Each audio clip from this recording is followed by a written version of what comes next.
Welcome to Jyothi home కుకింగ్కి స్వాగతం.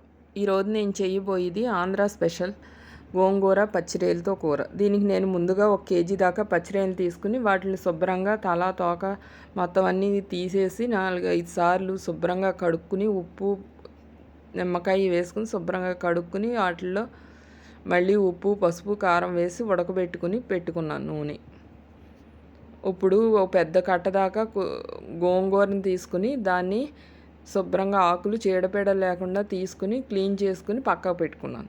ఇప్పుడు ఉల్లిపాయలు మీడియం సైజువి 3 ఉల్లిపాయలు తీసుకుని ఈ విధంగా కోసుకుని మిక్సీ వేసుకోవాలి.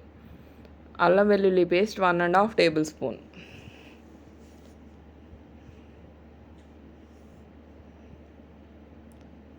కారం 1 టేబుల్ స్పూన్. 1 టేబుల్ స్పూన్ నేను ఆ రైలు ఉడకబెట్టినప్పుడు వేసిన మూల ఇందులో కొంచెం తగ్గించి వేస్తున్నాను. 1.5 టేబుల్ స్పూన్ దాకా ఉప్పు, కళ్ళుప్పు, పావు స్పూన్ పసుపు, గరం మసాలా 1 టేబుల్ స్పూన్, ధనియాల జీలకర్ర పొడి 1 టేబుల్ స్పూన్, కొంచెం జీలకర్ర, ఎండుమిర్చి 2, కొంచెం కరివేపాకు తాలింపు వేసుకోవడానికి ఒక 4-5 టేబుల్ స్పూన్స్ దాకా నూనె పడుతుంది. ఎప్పుడు ఎన్వి కూరలకు కొంచెం ఆయిల్ ఎక్కువే ఉంటేనే బాగుంటుంది.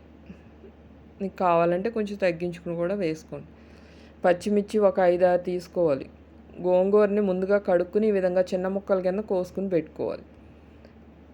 మీకు కూర గ్రీన్ కలర్లో ఇంకా గ్రీన్ కలర్లో కనిపించాలంటే కనుక పచ్చిమిర్చి ఇంకా 2 వేసుకుని కారం కొంచెం తగ్గించి వేసుకోండి.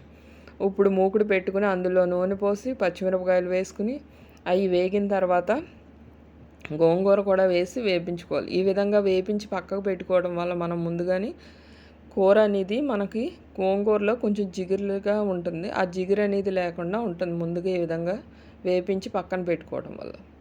ఇందులో కావాలంటే కొంచెం ఉప్పు కూడా వేసి వేపించుకోవచ్చు. ఇప్పుడు ఇది ఒక పక్కకు పెట్టేసుకుని మళ్ళీ మనం మూకిడి కానీ దాక కానీ పెట్టుకుని అందులో నూనె పోసుకుని ఈ తాలింపు కూడా వేసుకుని మనం ఆ ఉల్లిపాయని ఈ విధంగా మెత్తగా పేస్ట్ కింద పట్టించేసుకుని పక్కకు పెట్టుకోవాలి. ఈ ఉల్లిపాయ పేస్ట్ని కూడా ఈ తాలింపులో వేసేసుకుని ఇందులో నాకు 1.5 టేబుల్ స్పూన్ దాకా కళ్ళుప్పు పట్టింది. అంటే మనం ముందుగా రైలు ఉడికేటప్పుడు కూడా ఉప్పు వేస్తాం కాబట్టి కొంచెం చూసుకుని వేసుకోండి. కొంచెం పసుపు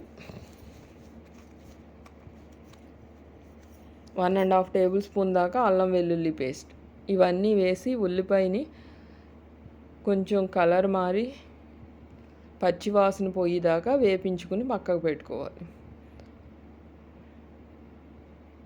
ఇప్పుడు ఇందులోనే ధనియాల పొడి, గరం మసాలా పొడి, కారం కూడా వేసుకోవాలి. వేసుకుని దీన్ని కూడా ఒకసారి వేపించుకున్న తర్వాత మనం ముందుగా ఉడకబెట్టి పెట్టుకున్న పచ్చిరొయ్యల్ని ఇందులో వేసేసుకుని ఇది ఒక 2 నిమిషాలు వేపించుకొని తర్వాత ఇందులోనే మనం ముందుగా వేపించి పెట్టుకున్న గోంగూరను కూడా ఇందులో వేసేసుకోవాలి. వేసేసుకుని దీన్ని కూడా ఈ పచ్చిరొయ్యలకి ఈ గోంగూర పట్టేటట్టు 2 నిమిషాలు వేపించుకోవాలి. వేపించుకున్న తర్వాత ఇందులో నేను ఒక 1/2 లీటర్ దాకా వాటర్ పోసాను. పోసి ఒకసారి హై ఫ్లేమ్ మీద పెట్టి తర్వాత కూర ఉడకడం మొదలెట్టాక మీడియం ఫ్లేమ్ మీద పెట్టి కూర దగ్గరికి వచ్చేదాకా ఉడికించుకోవాలి. ఈ కూర మనకి రైస్లోకైనా సరే, టిఫిన్స్లోకి, చపాతీలోకి, వీటిలోకి కూడా చాలా బాగుంటుంది. తినడానికి పుల్ల పుల్లగా కూర బాగుంటుంది. మీకు ఇంకా గ్రీన్ కలర్లో కనిపించాలంటే కనుక కారం అంతా మానేసి పచ్చిమిరపకాయ ఎక్కువ వేసుకుని కూడా చేసుకోవచ్చు ఈ కూర.